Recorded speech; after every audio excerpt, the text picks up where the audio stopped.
Guys, আপনাদের মাঝে আরেকটি কবরস্থান নিয়ে আসলাম। এই লক্ষ্মীপাড়া গোরস্থান পশ্চিম পাড়া।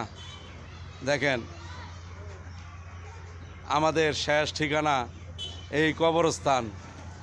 আমরা যতই বাড়ি গাড়ি, যতই সম্পদের পাহাড় করি না কেন, আমাদের স্থান লাস্টে এই কবরস্থান।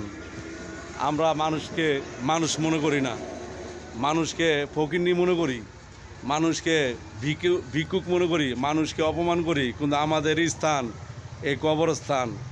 কিন্তু আমরা কেউ ভাবি না যে এই কবরস্থান কিভাবে একা থাকব। আমাদের লাস্ট ঠিকানা এই কবরস্থান।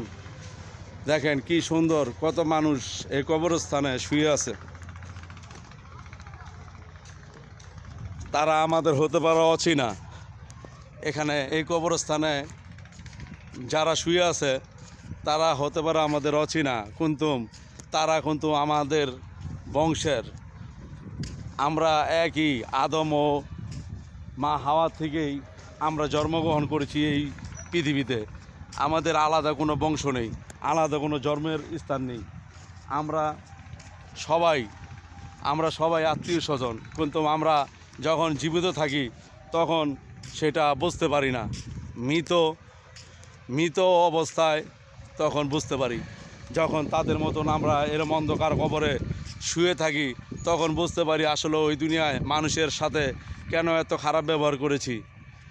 তো গাইস, আমি বলবো আপনারা সবাই মরার আগে ভালো হয়ে যান, নিজেকে ভালো করেন, আর মানুষের সাথে ভালো ব্যবহার করেন, আর মানবতার হাত বাড়িয়ে দেন, মানবতার হাত বাড়িয়ে দেন। আজকে আপনাকে আল্লাহ সম্পদ দিয়েছে, ওই সম্পদ আপনি একলা ভোগ করছেন, আপনার ছেলে মেয়ে ভোগ করছে।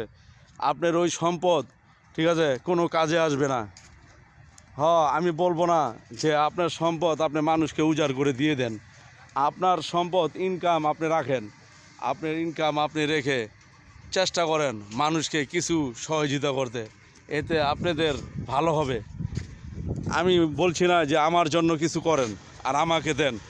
আমি ভিডিও বানাই শুধু মানুষের জন্য, আমি আমার জন্য ভিডিও বানাই না। আলহামদুলিল্লাহ, আল্লাহ আমাকে যে পর্যন্ত শক্তি দিয়েছে, আমি নিজে কামাই করে খেতে ভালোবাসি। আমাকে যদি কেউ দান খরাত করে চিন্তা করে, যদি দান খরাতের চিন্তা করে যদি আমাকে কেউ করে, আমি ওটা গ্রহণ করি না। কেন? আমি ওইসব পছন্দ করি না। আমি চাই আল্লাহ যাকে দুই হাত দিয়েছে, দুই পাও দিয়েছে, যারা মৃত না, যারা জীবিত, তাদের দান করবেন না। কেন? একমাত্র তারা কাজ করে খেতে পারবে। তাদের দান করে, তাদের নেশার জন্য অথবা কোনো খারাপ কাজের জন্য যদি আপনি ব্যয় করান, ঠিক আছে, তাহলে ওই টাকাটা আপনার হালাল হলো ওই লোকের জন্য পাপের টাকা হয়ে যাবে। সেই জন্য বলবো, টাকা আপনি যে জায়গায় দান করেন, সহি জায়গায় দান করেন। সহি জায়গায় দান করলে আপনার টাকাটা সহি কাজে লাগবে। আমার কথায় কেউ কিছু মনে করবেন না, শুভকামনা রইল।